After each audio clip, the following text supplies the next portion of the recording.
Hi friends, welcome to the youth counseling session of kindergarten at Bethesda.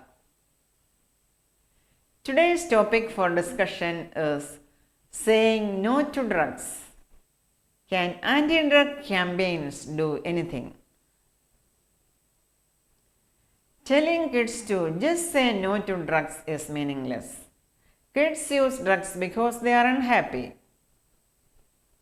Just saying no won't help that. You can shut off the supply of drugs like cocaine or heroin or marijuana. Kids will find something else even if they have to make it themselves. The search for happiness, that is what so much of the drug problem is about. A reporter in a television documentary approached a person living in an area where drugs are regularly bought and sold. The fellow looked somewhat defiantly into the camera and asked, "What can you give me for 10 rupees that will make me happy for a while, like crack does?" What is crack?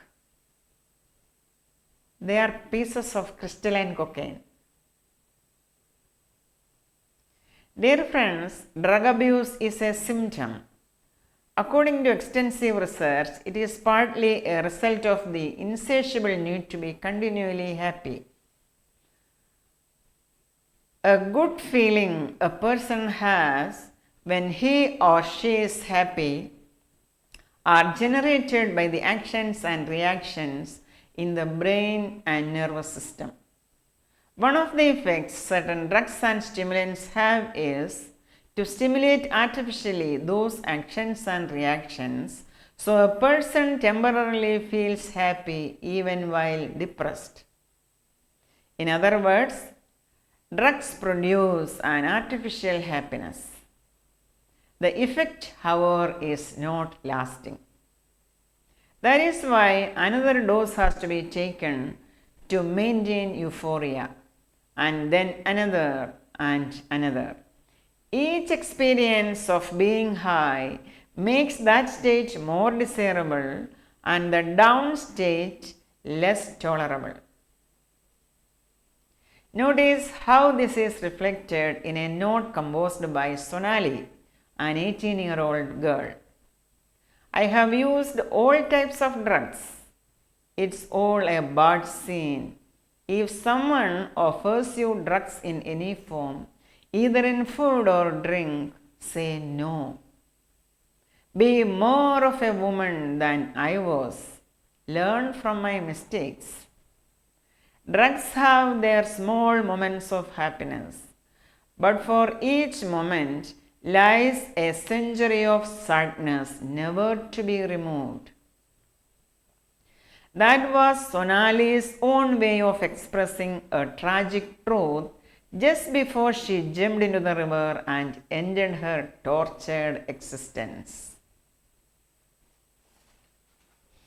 Still, for the small moments of happiness, drug users are willing to spend large sums to sacrifice their health, studies, jobs, and families, even to commit crime. That drag, sniff, drink, pill, or needle becomes the all-consuming purpose of living.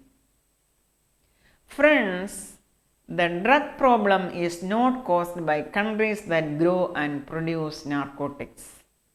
It is not caused by smugglers or gaps in border controls or even by the pushers or drug dealers on the streets. It cannot be attributed principally to ineffective drug education programs. The drug problem lies in the heart and mind of the drug user.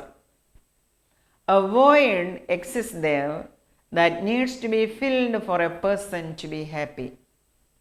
A person may be expected to say no to drugs when she or he no longer feels a need to rely on them for happiness.